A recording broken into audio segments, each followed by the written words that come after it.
Thank you all for coming.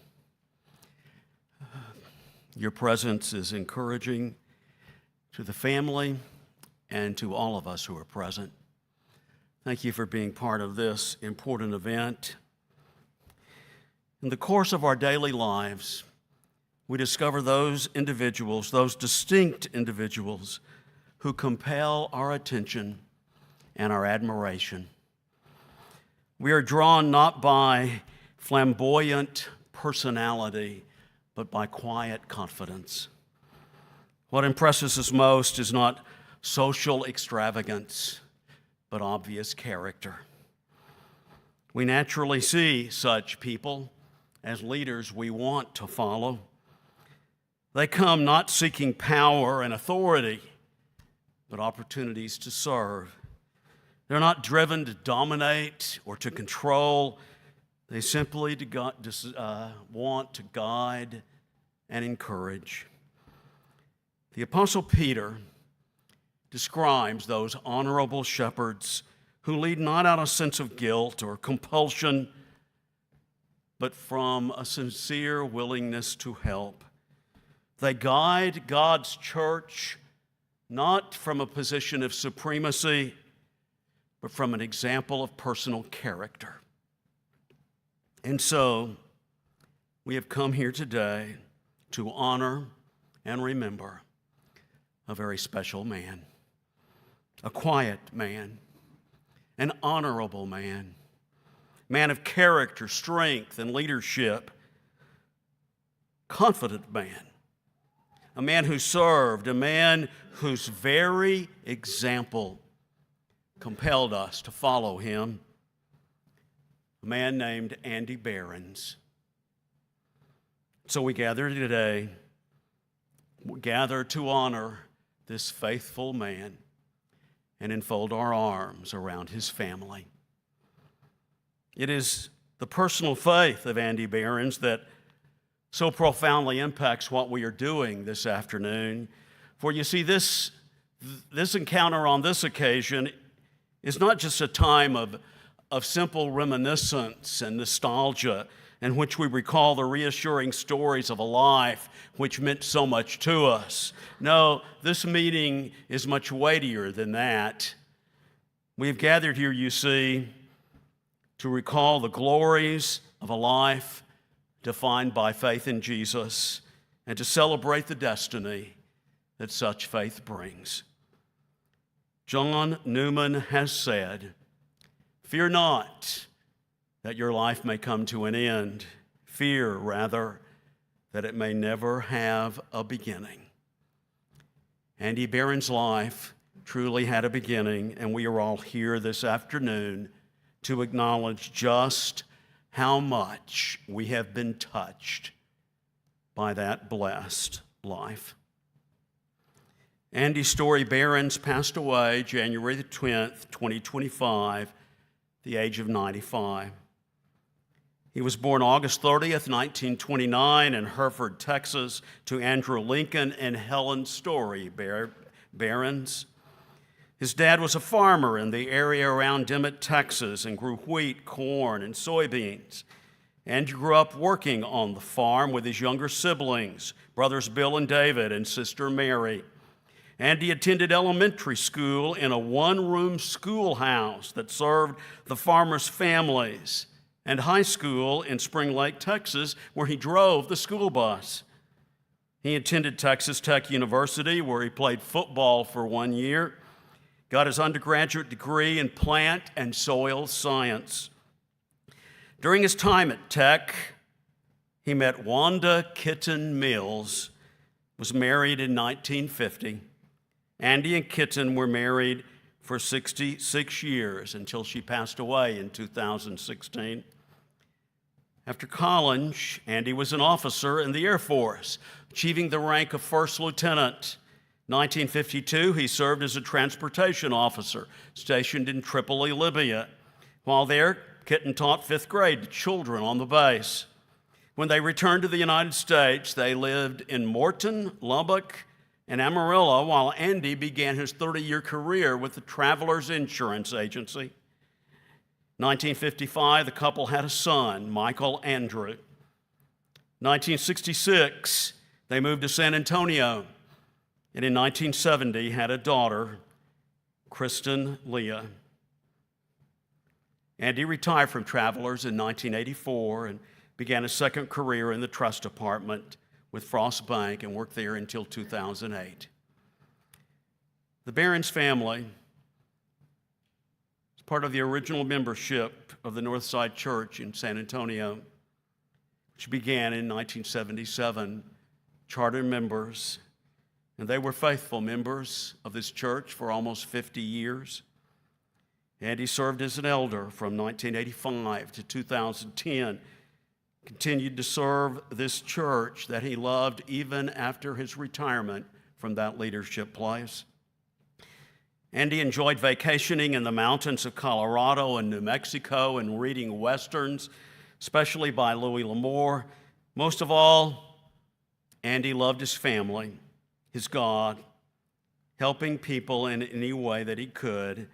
Andy is survived by his son Mike and wife Katie, their 3 children, 9 grandchildren, 2 great-grandchildren, daughter Kristen Ward, husband Stephen and their 2 children, his brother David and wife Jane, his sister Mary. Andy leaves a legacy of kindness, friendship, service, patience, and faithfulness to his family and all who knew him.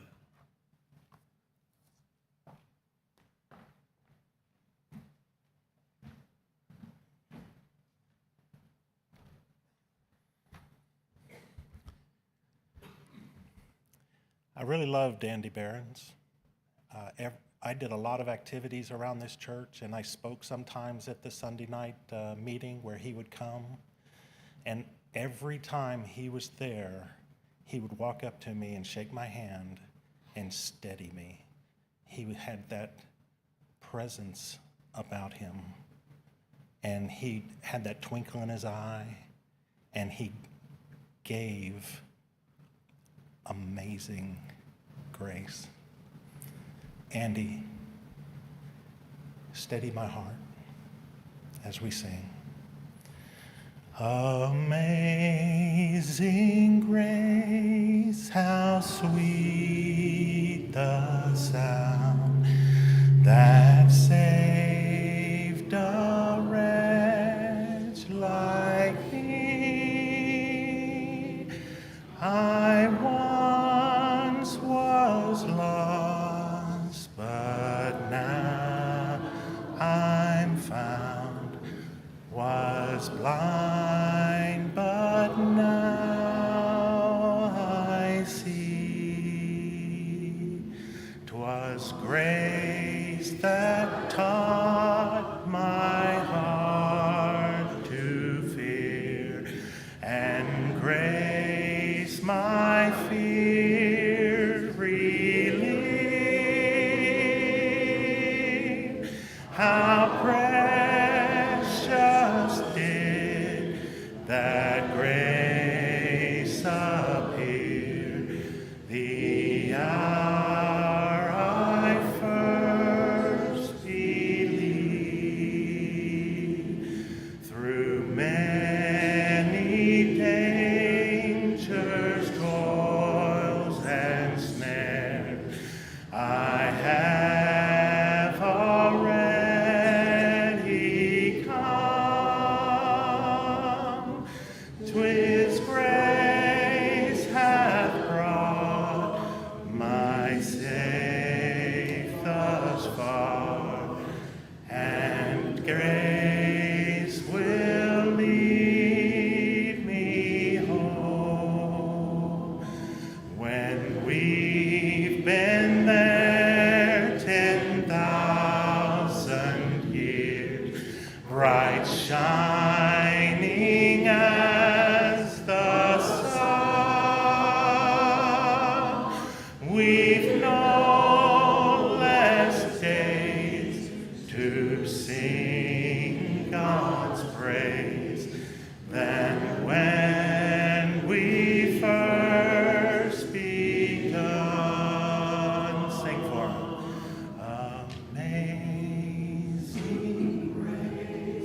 before I go any further, I just have to say something about this picture.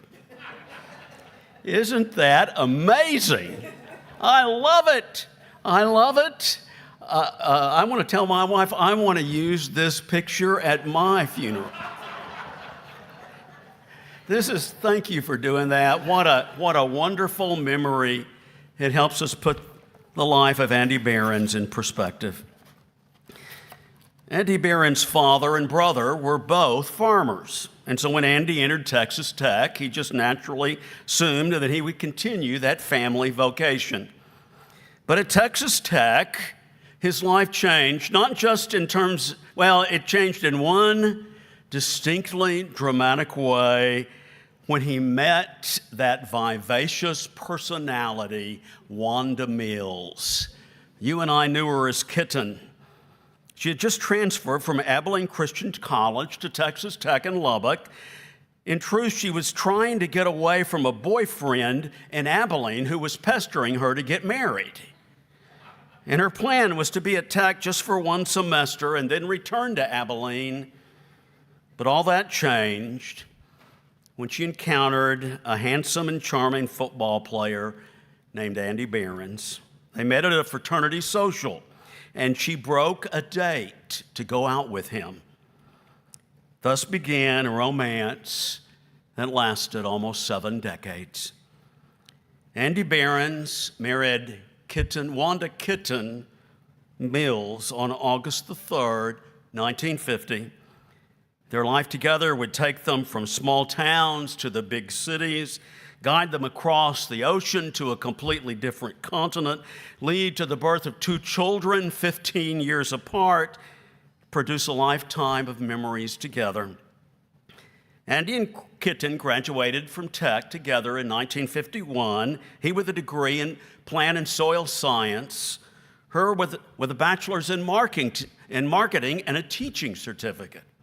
Andy worked briefly for the Department of Agriculture in La Mesa, but after 4 months, he enlisted in the Air Force, moved to San Antonio, where he attended officer candidate school. Kitten eventually joined her husband in San Antonio. Together, they moved to Lowry Field in Denver, but they were only in Denver about 6 weeks. Andy was shipped out to Tripoli, Libya.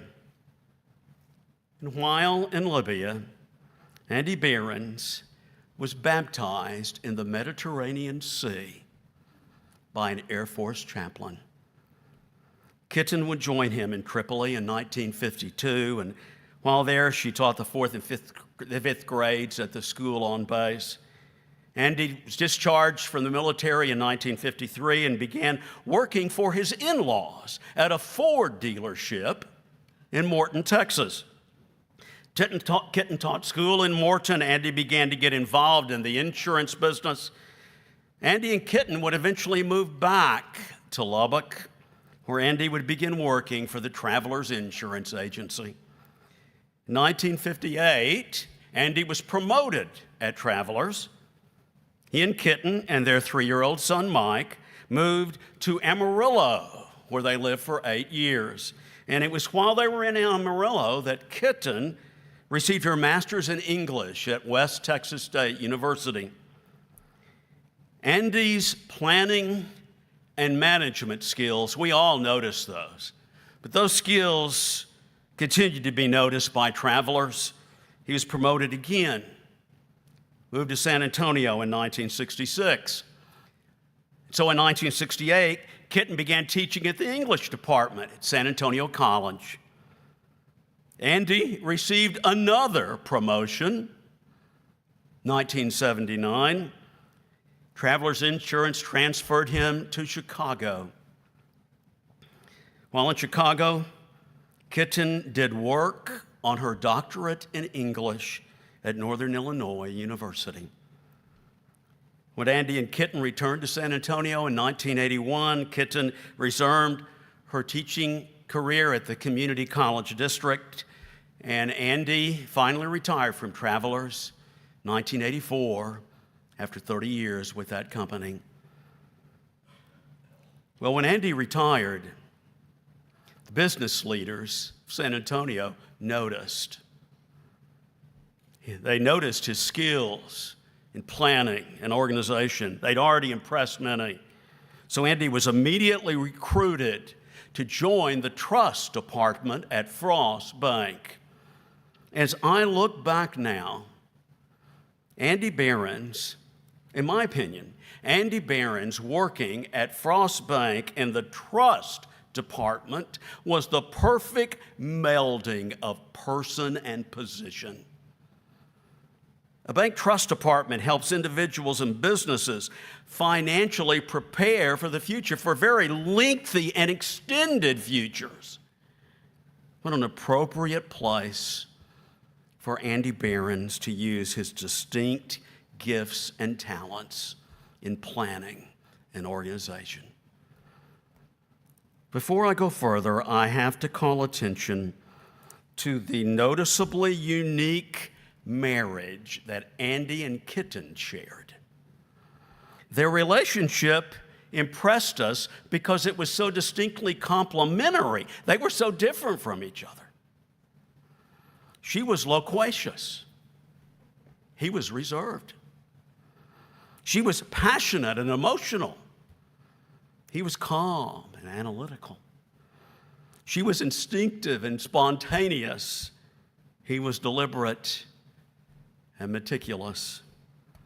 She was the performer. He was the supporter.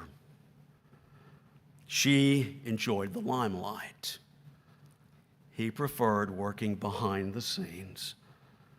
And they enjoyed 66 years of bliss together.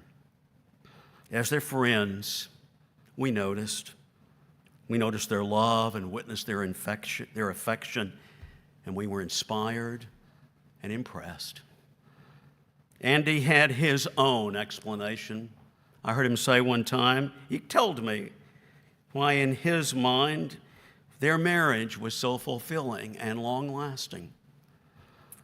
And it had little to do with marrying the right person and everything to do with treating the person you married right. Andy says their marriage lasted 66 years because they always put the other person first. Let me give you some examples. When Andy was promoted by Travelers and transferred to Chicago in 1979, Kitten already had her own career teaching English at San Antonio College. Yet she uprooted herself, followed her husband to the Midwest, to that big city, because she believed it was best for him. When they arrived to that megalopolis, they chose a home in DeKalb, Illinois, 60 miles north of Chicago, where Andy worked, 60 miles north. Why? So that Kitten could attend classes at Northern Illinois University. So for 2 years, Andy commuted to work 4 hours every day so that the woman he loved could achieve her dream of a terminal degree. Kitten Behrends, some of us remember, suffered a stroke in 2013. Took her a while to recover. She took a leave of absence from SAC. But in the fall of 2014, she returned to teach one final year, San Antonio College, just one class a semester. Kitten was unable to drive. So for 1 year, Andy drove them both to SAC, sat there in the hallway, and waited outside while his bride completed her teaching responsibilities. Why did he do that? Because he knew it meant so much to her. Andy Behrends was highly admired in the business community of San Antonio. But his highest pleasure was serving his bride. When I first met Andy Behrends in 1982, he'd already raised a son and was 2/3 of the way through raising a daughter.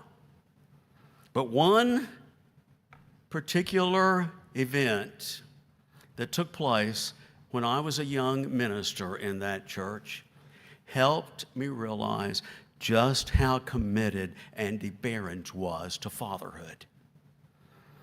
In the summer of 1985, the Northside Church selected a completely new set of elders to replace another group that had recently resigned. And so, at that summer of 1985, when Northside welcomed those 5 new shepherds, Andy Behrends was a part of that group.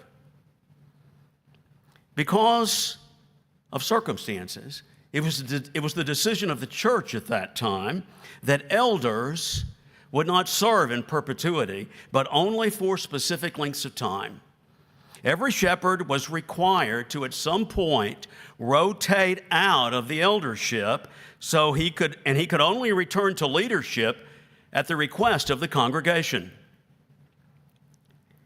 That schedule of leadership, that kind of rotation, had never been part of Northside before. I'm not sure how. I'm only aware that it's only happened in one other church. But in 1987, after 2 years of service as an elder, Andy Behrends volunteered to be the very first shepherd to rotate out. And the reason he gave for this chosen time of rotation was telling. Andy said that his daughter Kristen was getting ready to enter her senior year of high school at Churchill. He did not want the responsibilities of church leadership to distract him from any way from his involvement in his daughter's life at this important time. I was a 36-year-old minister when I heard Andy make that request at a Wednesday evening elders meeting. It impressed me then, continues to impress me today. We are now going to hear from Andy's daughter, Kristen Ward. Kristen was born here in San Antonio in 1970, spent many of her formative years in this church. She comes to communicate to us about the great difference her dad has made in her life.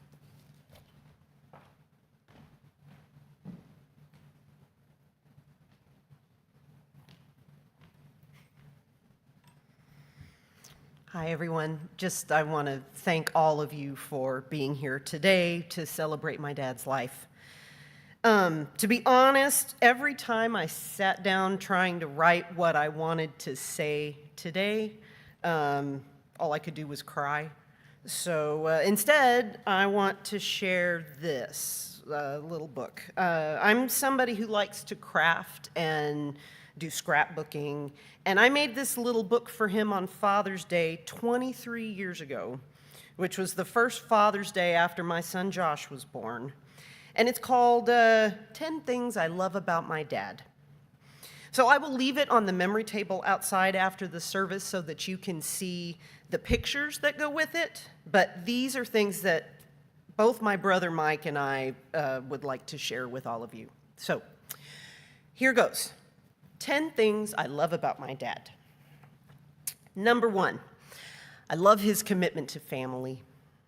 And I'm so thankful for all the family members that are here today.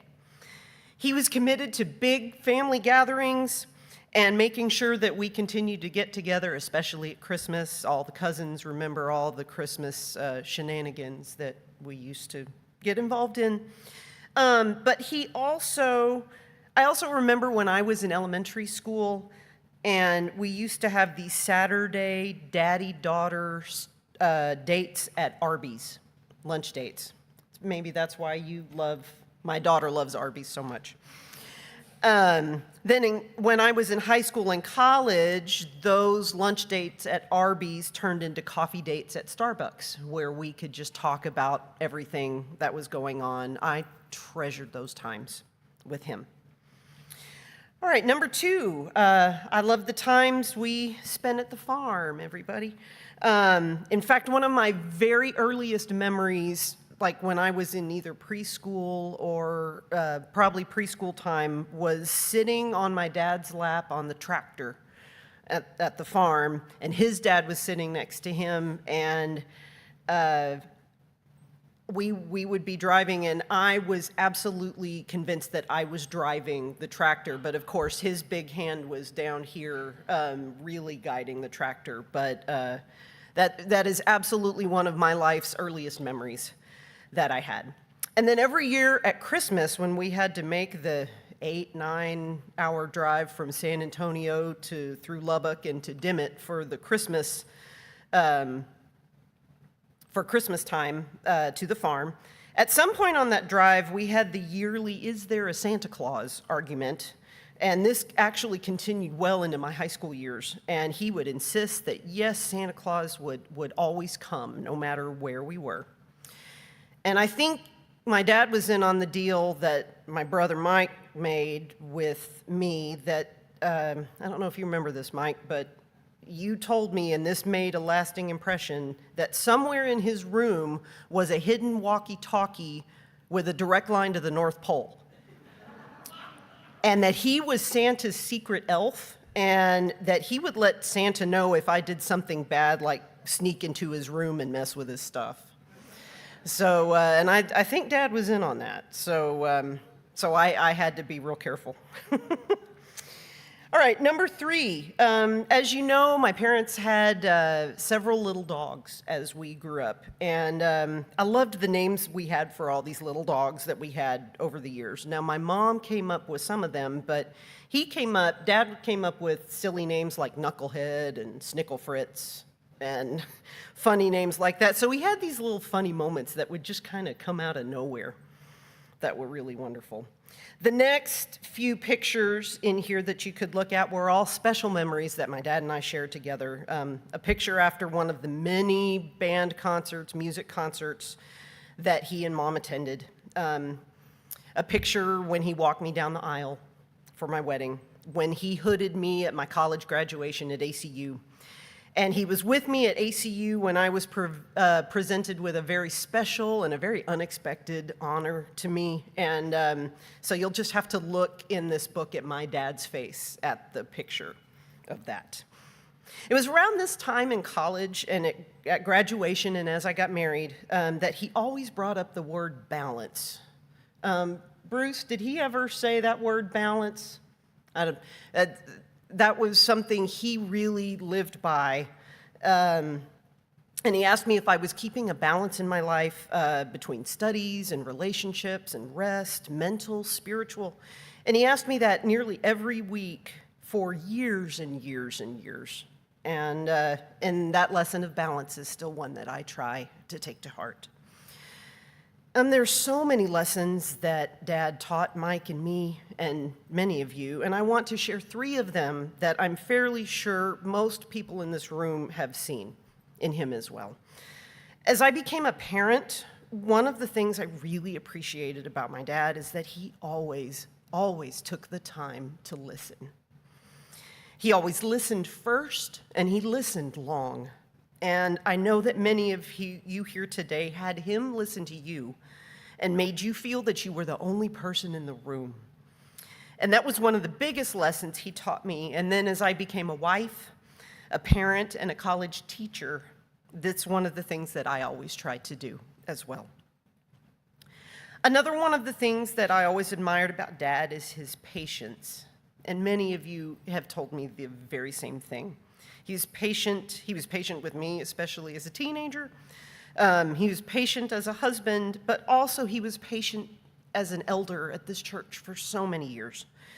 Oh, how he loved Northside, and he loved the people in it, and he loved to help people however he could. He did so much behind the scenes. He never needed the accolades, but he wanted to know that things here were running as smoothly as possible so the church could go about the business of helping people, serving people, and showing them love. Speaking of love, the third thing that I admire about Dad is that we never, ever, ever, ended a conversation, a visit, a phone call without him saying, "I love you."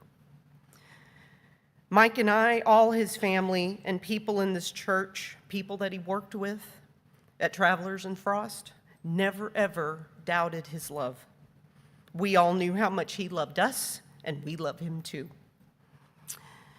Clarence B. Kelland once said, "My father didn't tell me how to live. He lived and let me watch him do it." My father was and always will be my hero. Thank you.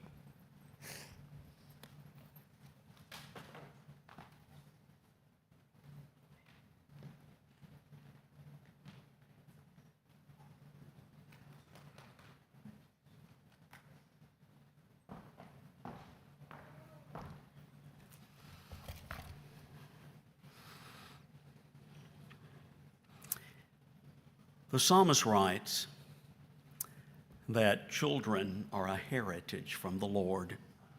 And Kristen, you have continued your parents' heritage of faith, love, and excellence. Thank you.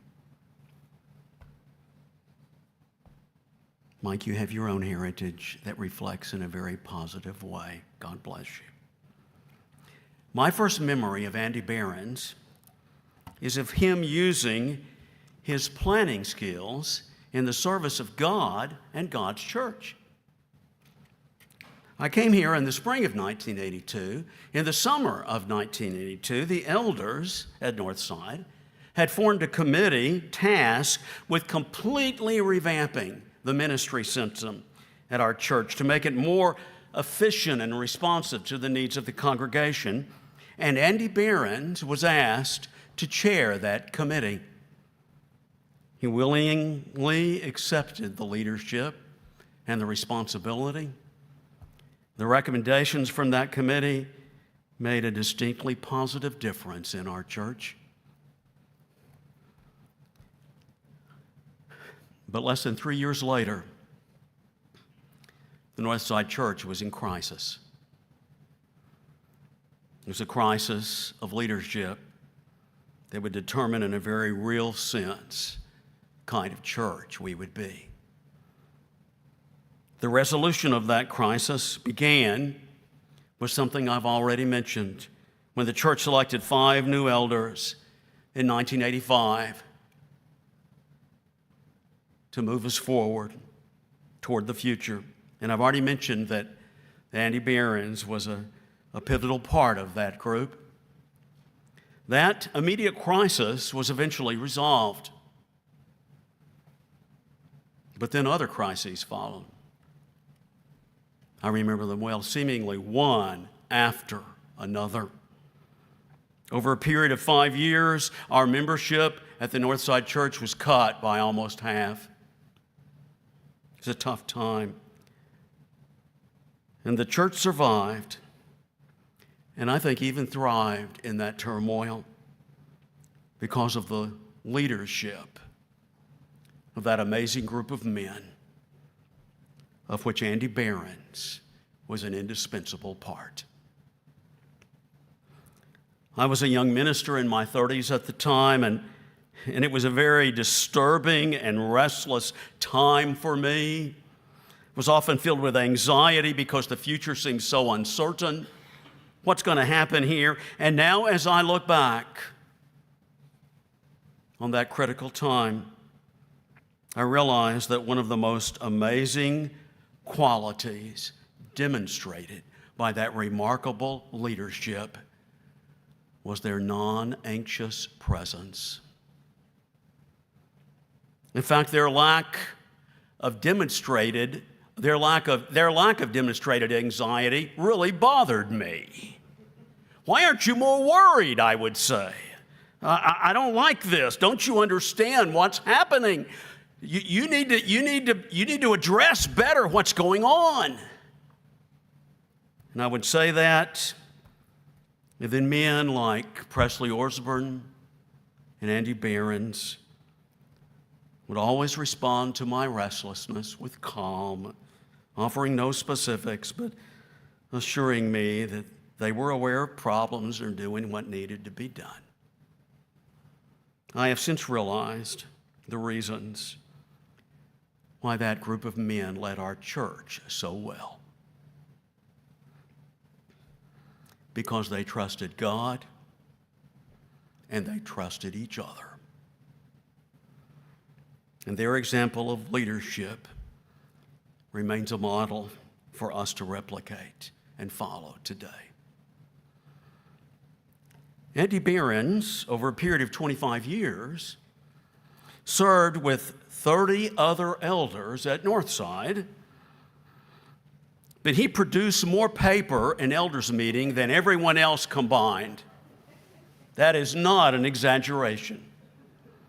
About every 3 or 4 months in those weekly meetings, Andy would distribute several sheets of paper outlining new ways to organize the church or envision the ministry system or prioritize goals and values. And the elders knew it was coming.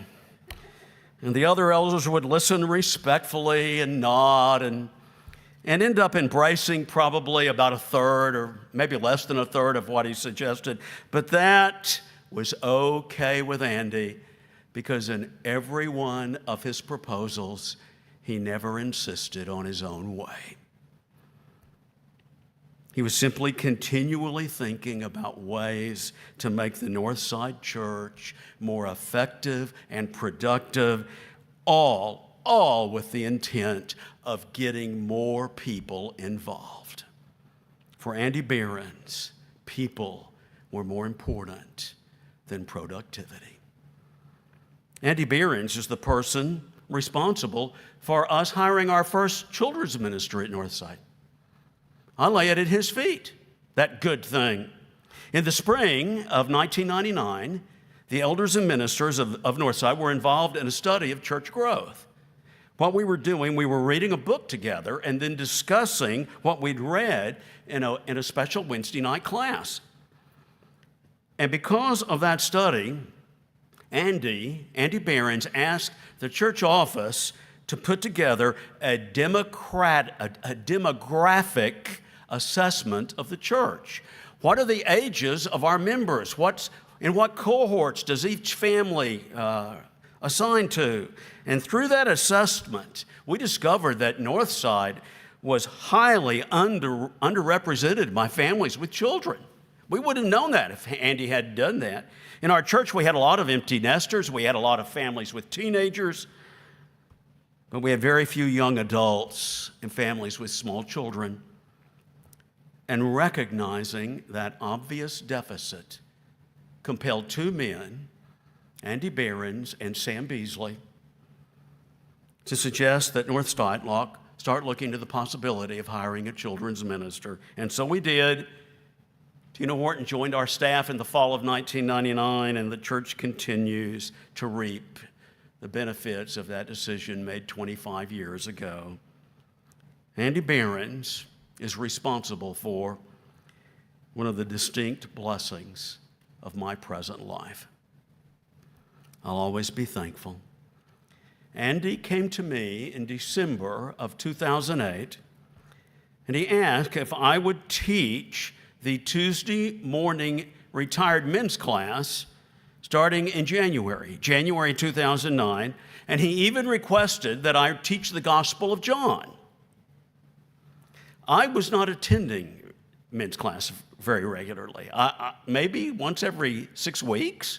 I just wasn't showing up. I'd never once thought or even considered teaching it. I just felt like I had too much other stuff on my plate. Well, of course, I agreed to teach,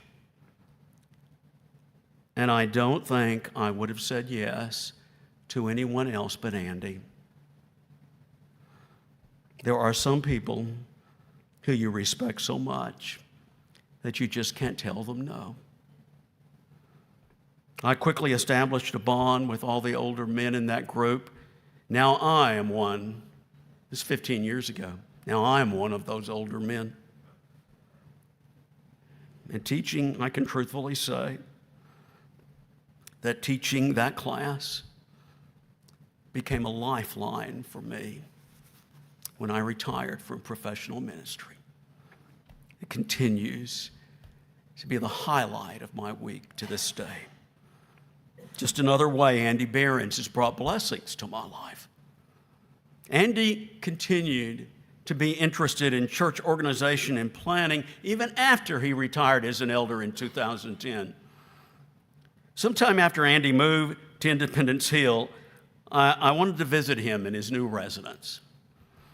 I called ahead and we arranged for a good time and day, and just recalling that visit was a precious memory for me as I prepared this. When I arrived at the apartment, it was obvious that Andy had prepared for my arrival. He set aside several objects on the dining table that he wanted me to see.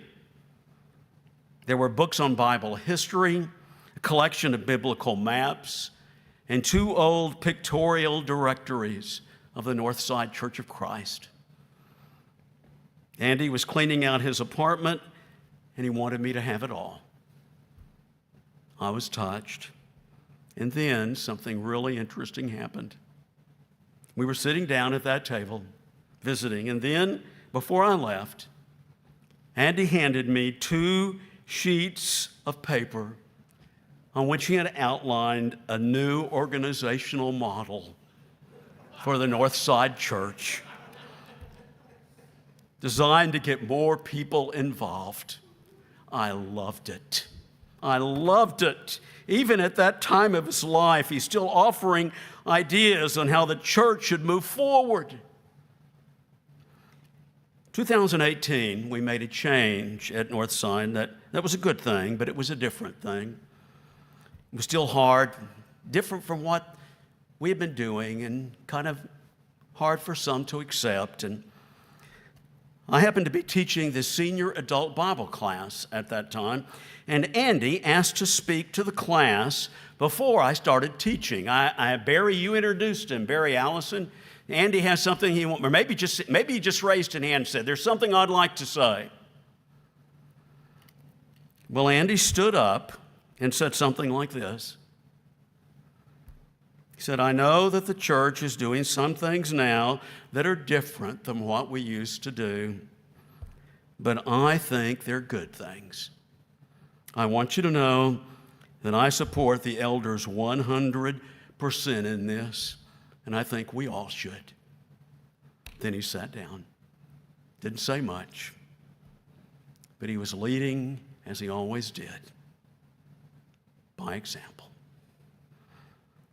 In the last few years, even as he started to slow down physically, Andy would come by as the church office periodically, ask the receptionist, Kelly White, for information about attendance and baptisms. As always, in making those requests, Andy continued to communicate in a respectful, gentle, you are right, and patient way. "Kristen, I never heard your father say anything negative about anyone." He was always so gracious. But he just came to Kelly, "What, can you give me the current attendance figures, the current figures on baptisms?" Very gentle, very patient.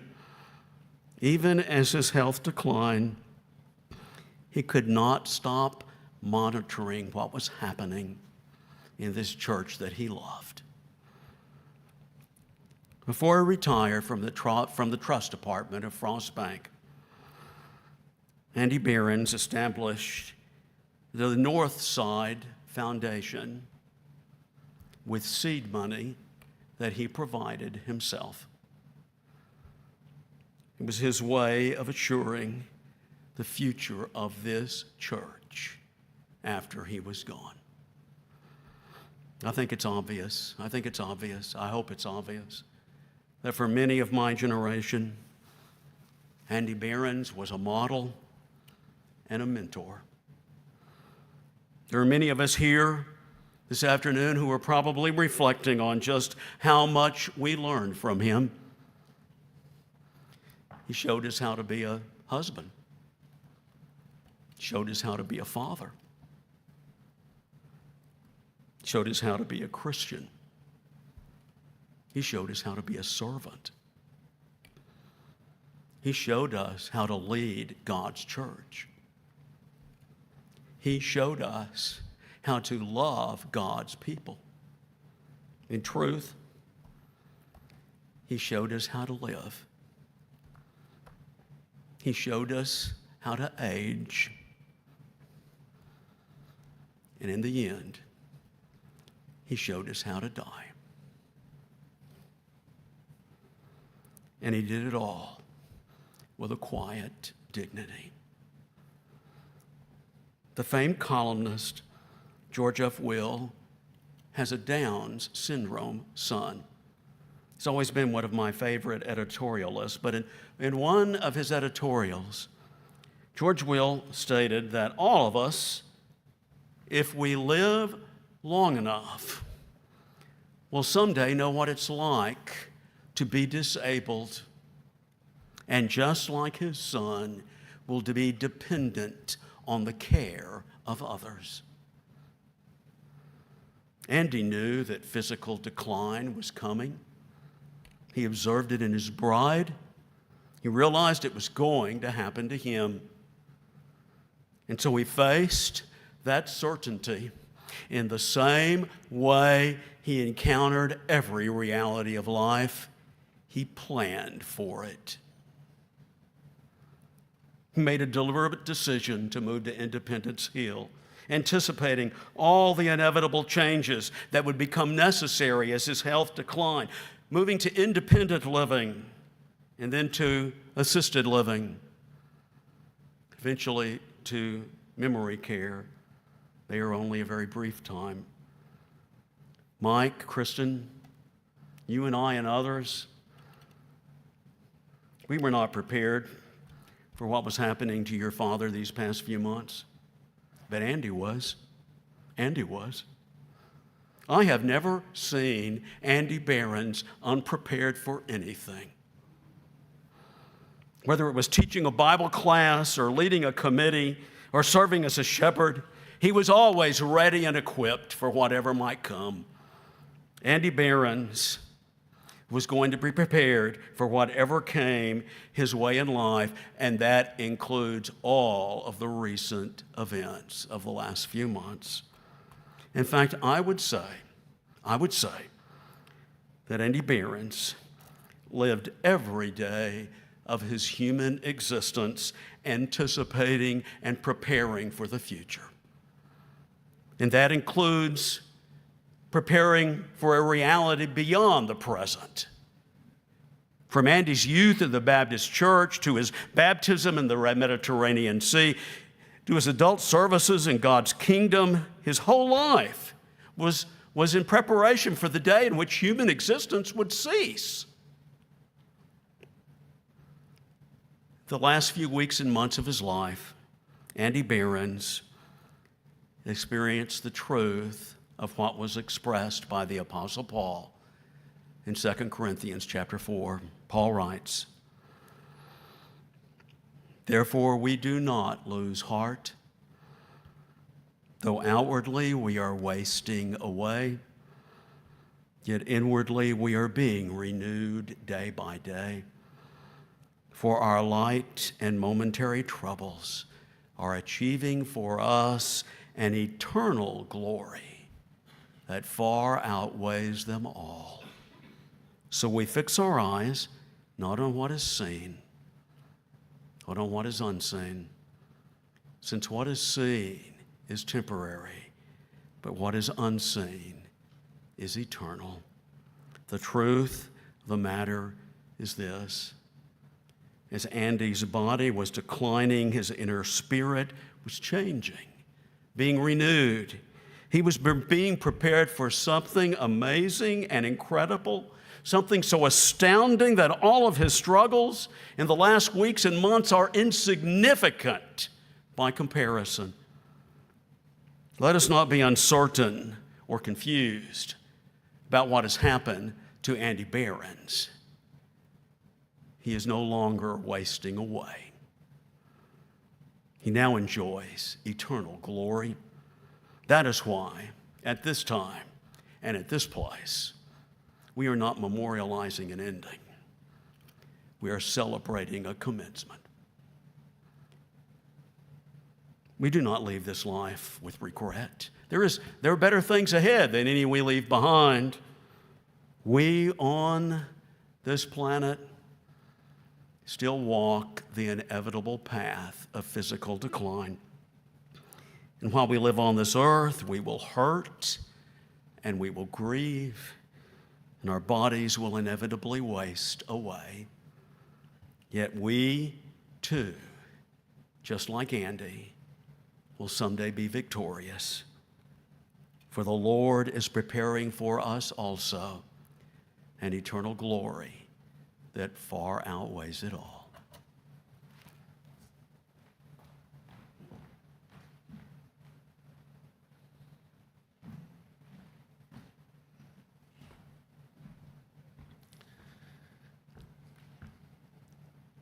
Bruce brought up a story that I'm going to expand on just a second.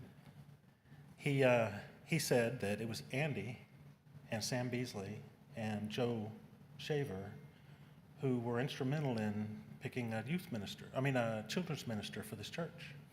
Well, me and Tina got here, 26 years ago, and we had been at a church that we started a children's ministry, and they basically gave that title to me because we were old Church Christ. We were like the old Church Christ. And so when we got here, we saw that they didn't really have a children's activity thing, so we kind of started doing that. And I'm a pretty good puppeteer, and I kind of was the guy they looked to at my other church, and I was talking to the elders about, hey, would there ever be a chance that y'all would have a children's minister, And so they kept saying, yes, it's very close. We're very close. And so we did a children's ministry thing up on a Sunday, and I came down and I talked to, I can't remember if it was Joe Shaver or if it was Andy, and said, hey, are y'all getting closer? What's the story?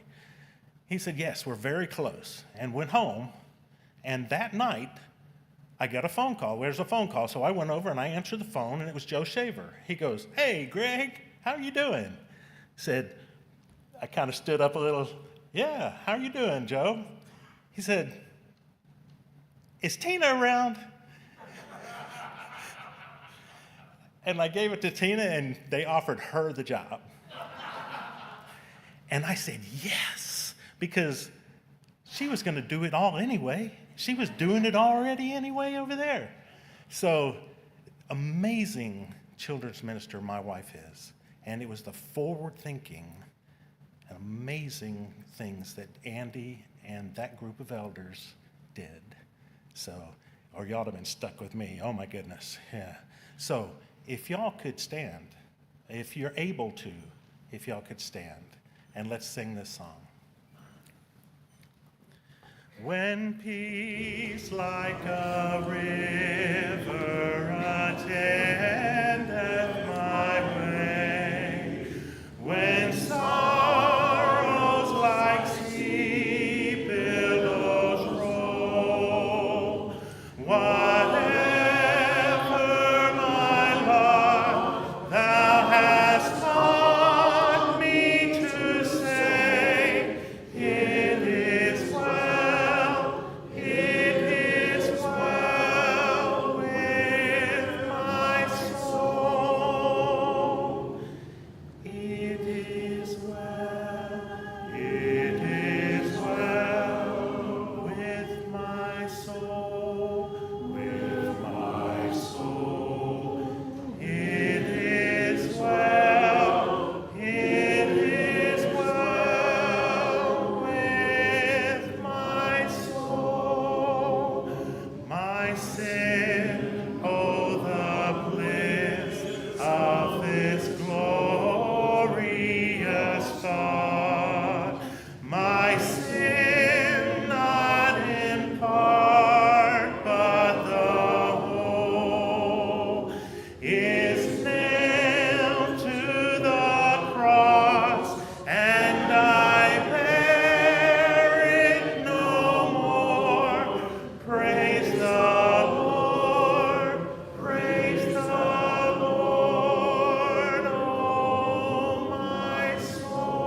sight.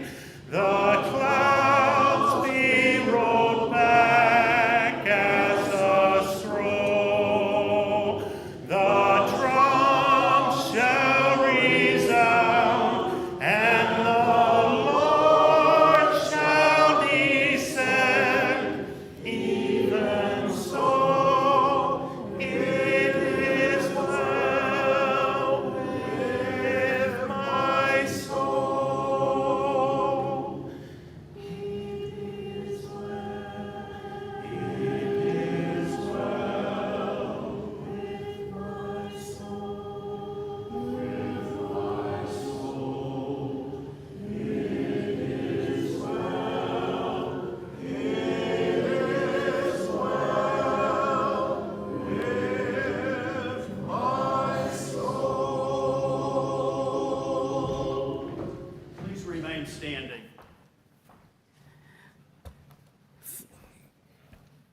Thank you for confirming for us, Greg, that we made the right decision. I love Greg Wharton, love his whole family. We're going to have a closing prayer, and immediately after this prayer, we'd ask you to remain standing, because at that time we're going to ask the family to go ahead and go to the foyer. We have refreshments prepared in the foyer. The family invites you to remain for those refreshments and share your memories and your thoughts and the beautiful stories of the life of Andy Behrends, this man we all love. So let's pray. Lord, I'm so grateful. I'm so grateful for the men you have called to this church. I'm so grateful for the men who have led in such a way to bring us to this place. We required their presence, Lord, and they are your gifts. And one of those gifts is Andy Behrends, the man we have come to honor. Thank you for his presence in your kingdom. Thank you for the way he's used his gifts and his talents to honor you and to serve your people. Thank you for all those many years ago, guiding Andy and Kitten together to produce and reflect that beautiful life together. Thank you for their marriage. Thank you for their family, for their son, for their daughter, for their grandchildren and their great-grandchildren. Father, we are blessed that our life has intersected with Andy Behrends. Thank you for bringing him to each of us. Thank you for bringing us together this afternoon to share our memories and to offer this honor. Thank you for the presence of so many who are here. May you comfort his children and his grandchildren. May they know that the father and grandfather they so love and admire now lives in your unbuffered presence. And we give you praise in Jesus' name. Amen. Family, if you will exit and wait for the rest of us in the foyer, in the atrium.